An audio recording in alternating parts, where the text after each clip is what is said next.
Hey, this is Off the Cuff, and I'm Steve from TorahFamily.org. You know, it wasn't too long ago I actually had a bicycle accident, and it wasn't a really bad accident, but it was a bicycle accident just the same.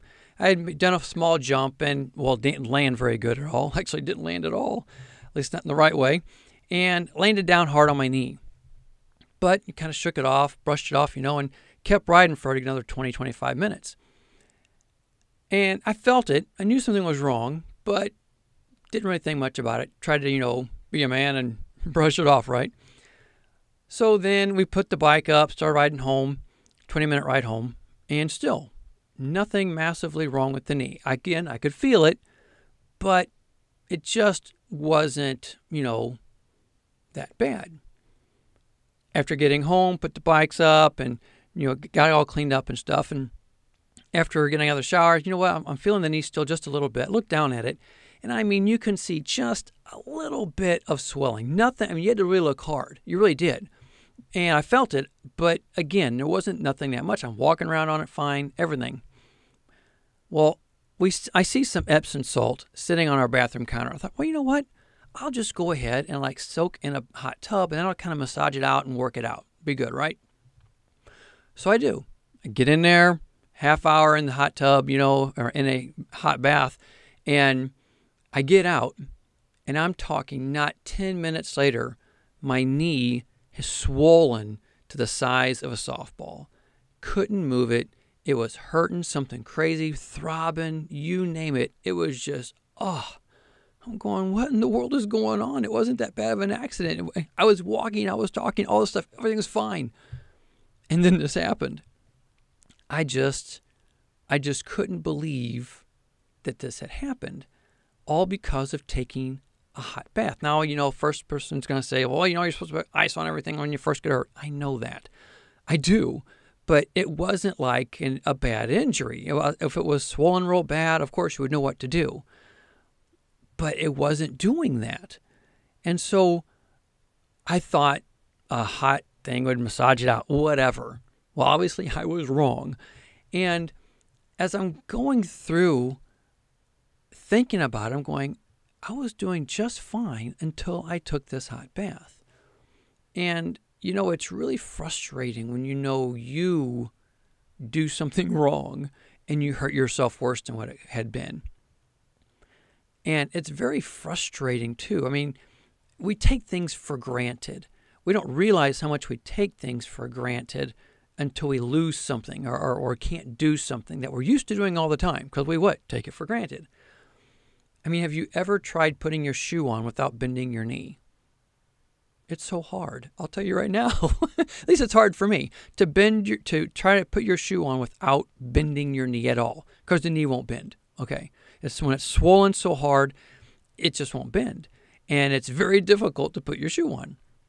So I've been going through this last several weeks, going through all this frustration. And at one point, I was really almost struggling with a point of, I hate to say it, but a point of depression, because I couldn't do anything. Now, someone would probably say, well, Steve, all you do is you type and you make your teachings all day. It's no big deal. No, it is a big deal, because when you have to put your leg up to elevate it, because that's what you got to do when it starts swelling, right? Well, you can't put your laptop on your lap, because half of your lap is up here. And it was really hard.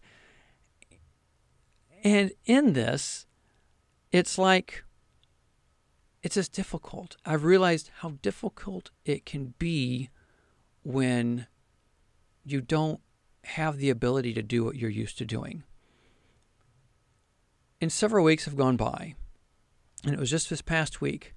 I was really getting frustrated, down, and I'm thinking, okay, Father, what is this for? I'm on my, well, I can't say I'm on my knees. I wasn't on my knees because I wouldn't bend. But I was praying, and I'm going, Father, why? Why did this have to happen to me? What lesson do I need to learn? What is it? And I hadn't prayed it yet. I've been going through, okay, do this, do that, do the right thing, get your dice on it and stuff, whatever. So I've been doing all that, but I never once really thought of, is this something the Father's trying to show me? And so it was just this last week, I'm praying, I'm saying, Father, what do you want to show me in this? What am I missing here? And At that time, that was when this message started coming to me. Now, if it's from the Father, I like to think it is, but I'll let you be the judge of that. But one of the verses that came to me was 1 Corinthians. I want to read it for you. It's 1 Corinthians 12, and it says, "The eye cannot say to the hand, 'I do not need you,' and the head cannot say to the feet, 'I do not need you.'" And I want to leave this verse up for a second, because as I was looking at this and thinking and pondering about it, I'm going, man, I can truly say I know what this is at this very moment, because my knee is not working. I've taken it for granted all this time. And now I can say, man, I need my knee, okay? The problem that I see today is that so many people in the body of Messiah are saying to others, I don't need you. Or I don't need that person. Or I don't need this person. And I'm sorry, but that's wrong. We do need each other. Because in other words, today, the eye is saying to the hand, I don't need you. You know, we have parts of the body saying to other parts of the body, I don't need you. I'm doing just fine all by myself. Thank you very much. I've got this right. You've got it all wrong. Or whatever the case could be. And we're missing the whole point of what we are supposed to be, the body. We are different. We're going to think differently. We're going to act differently. We're going to respond differently. We're going to view things differently because we're seeing things from different perspectives. The hand is going to see things differently from the knee because the knee is looking up down here, or it's closer to the ground. So it doesn't see everything the hand sees. And we can give so many multiple examples of this scenario of where we're all getting these different perspectives. But because we have these different perspectives, we don't value each other that much because we think our perspective is what? The right perspective. Of course it is, right? Of course. It's always the other person who's wrong. You know, that's what we all battle with that at one time or another. And if we're honest with ourselves, we battle with it more times than what we want to confess. But when we say, I don't need you, we don't realize just how extremely selfish that really is. To say, I don't need you, that means you're saying you've got everything under control. That's prideful in essence, because you think you've got it all going, you've got it all right, when none of us have it all right. None of us have it all right. We're trying, we're pursuing, but none of us have it all right. How can we say such things? We shouldn't be saying that we don't need this person. Now, granted, we may not be saying these words, I don't need that person. Okay, we may not be saying that. Well, some may be, but you may not be saying that. But what are your actions saying? What are your attitudes saying towards these people or about these people or behind these people? What are we thinking about these people? What are the attitudes? What do we do with other parts of the body that we view as wrong or not as good as us, or their perspective is just, well, that's just way out there. Okay, whatever. Those type of scenarios. What are we? Are we truly looking at them in this light that we don't need you? I don't need you. Are we saying these kind of things, at least in our actions? Maybe not in our words, but in our actions, in our motives, our mentality. What is the actions that we're saying with all of this? Are we saying, I don't need you? Because maybe, just maybe, you don't need them. Okay, maybe. But have you ever considered that just maybe they need you? But yet, if we're too busy saying, I don't need them, I don't need this, and then we're off doing our own thing, well then, we're not being the part of the body that we need. Example, if you've ever held a hammer and tried nailing down a nail before, odds are, chances are pretty good, somewhere along in your life, you've hit your thumb or finger with that hammer, okay? Somewhere along the line. What happens the second when you do that? Man, you drop that hammer and immediately that good hand is going to embrace the hand that got hurt. That's the importance of the body, is to be there for one another.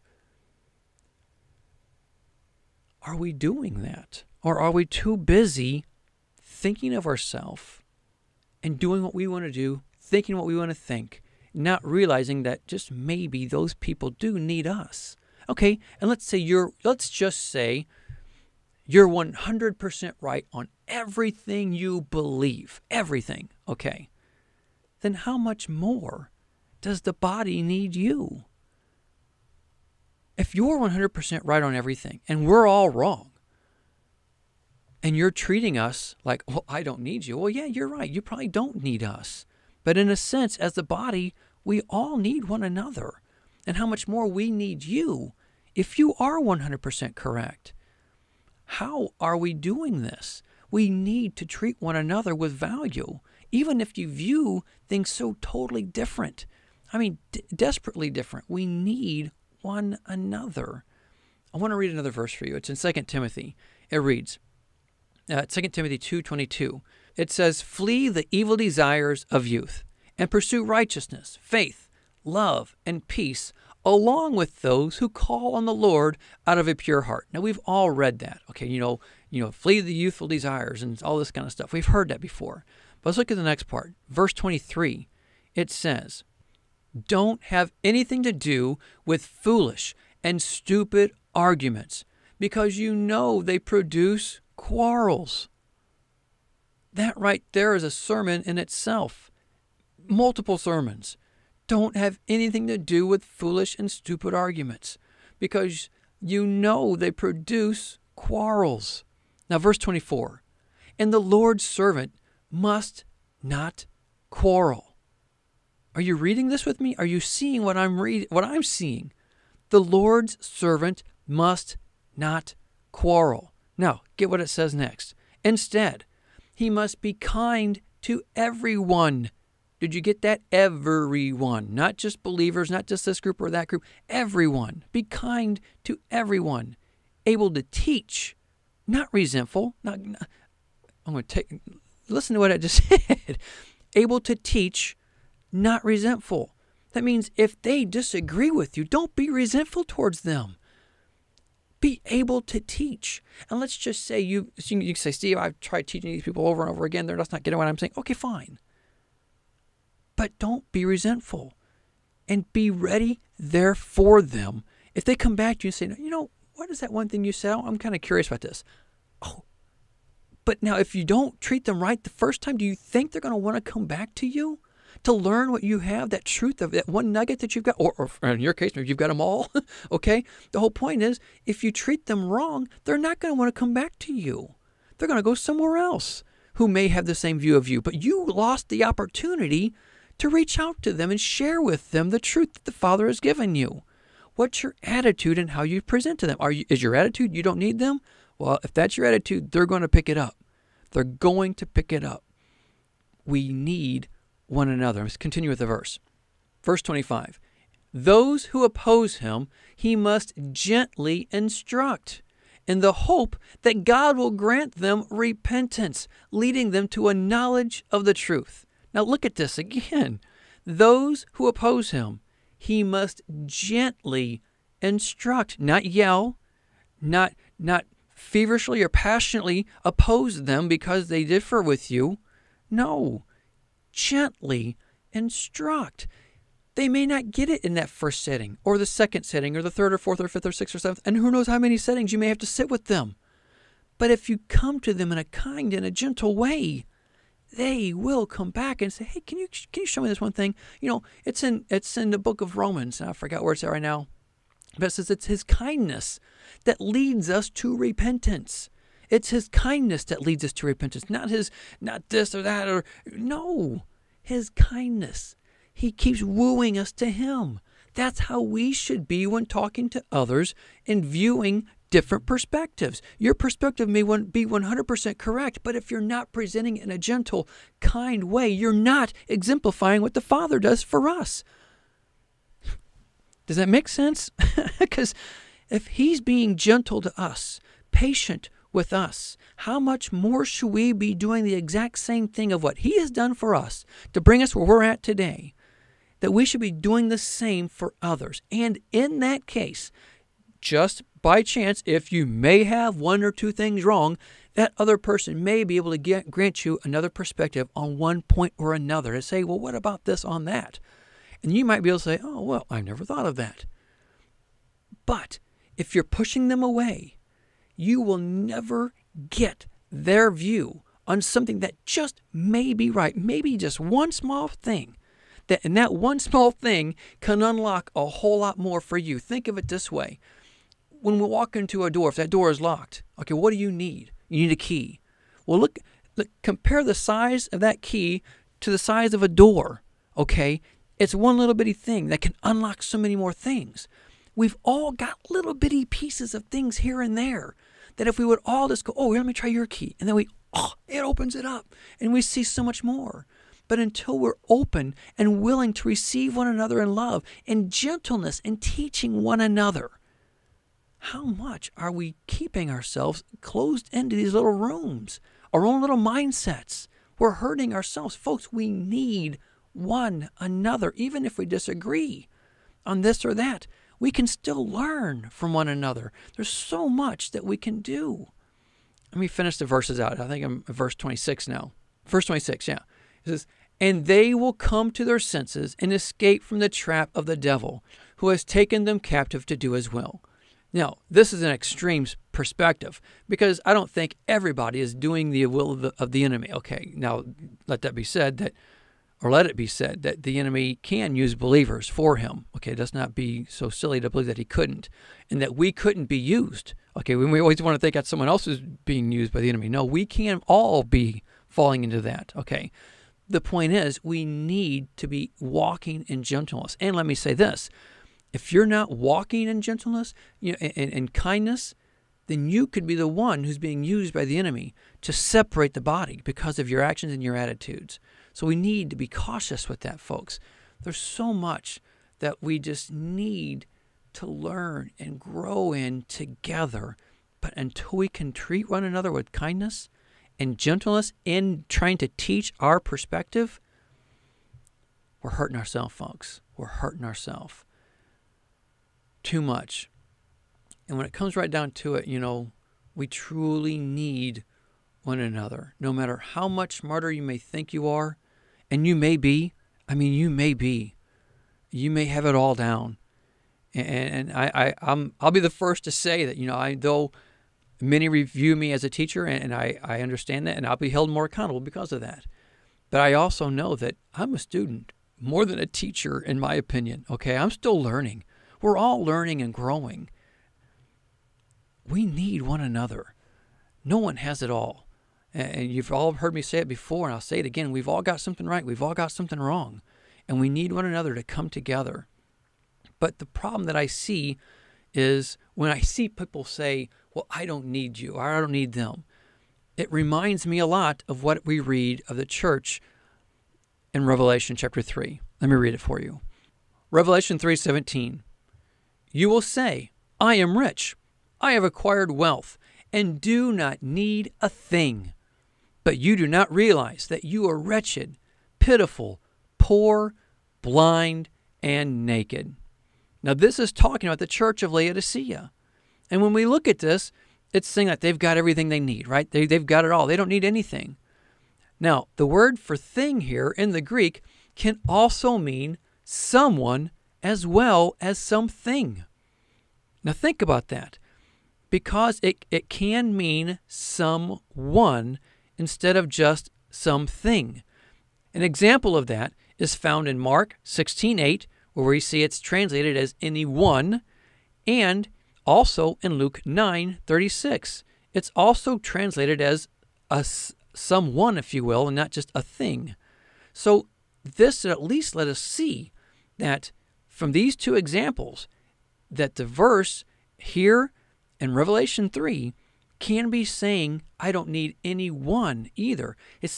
And if you look at it, he's saying all these things he's got. So he's saying, I don't need anyone because he's got all these things just as easy. And I can see it meaning I don't need anything. I get that. I do. But my whole point is it can be rendered anyone just the same. So we can't be thinking like the church of Laodicea, thinking to ourselves, I don't need this or I don't need that. I got it all figured out. We are putting ourselves in that same kind of mentality that the church of Laodicea had when we go that route. Now, here's the interesting thing. As I was thinking and praying about all this, it was just this last week that, I finally broke down and started, putting hot and cold on my knee, because I didn't want to put anything hot on it, because I'm thinking, man, that's how the knee got to be this way. It's like, I don't want to put it on there again and it'll happen again. Then, you realize, no, you need the hot and cold to go back and forth. And since I started doing that, the knee is actually starting to get better. It's a long way to go, but it's much better. And as I was thinking and just kind of dwelling on it, what did Yeshua say to the church of Laodicea? He says, I'm about to spew you out of my mouth, because you're what? Neither hot nor cold. You're not anything good. And here I am, and it's just as I was doing the hot and cold, I'm seeing the benefits of both working together. And here, these people, you're not one or the other. I can't use you. And their mentality was what? I've got it all figured out. And the hot and cold is what? For others.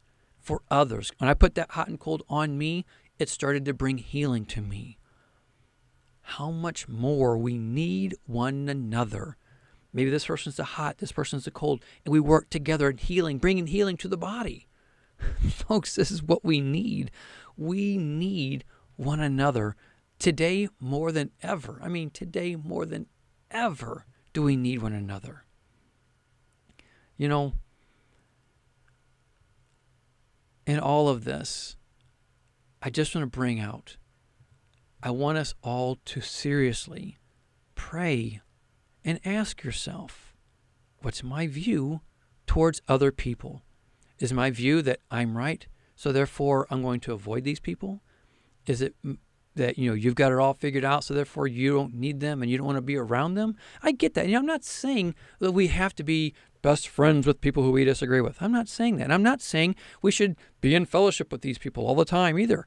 I understand, that we're all going to gravitate to those who are like-minded in this view or that view. I get that. There's nothing wrong with that. I really believe that. But we can't shun people. We can't ignore people. We're the body, okay? We need one another. So please pray about this. If someone views something differently than you, what is your attitude towards them? Are you just being condescending towards them? And maybe not in what you say, but maybe in what you do. Or maybe not in even what you do, but in what you think. The mind is the battlefield. We have to remember that. The mind is the battlefield. If we lose the battle there, we lose. And we can't lose, folks. We can't lose. Please pray about this. This is such an important topic, I believe, that I believe we've all at one point or another over the years, we've kind of let this topic slide about us being the body. And we can't let it slide anymore. We need one another. Yeah, we need one another. So please, think about it. Pray about it. But more than anything, be a doer of the word and not a hearer only. Until next time, Shalom.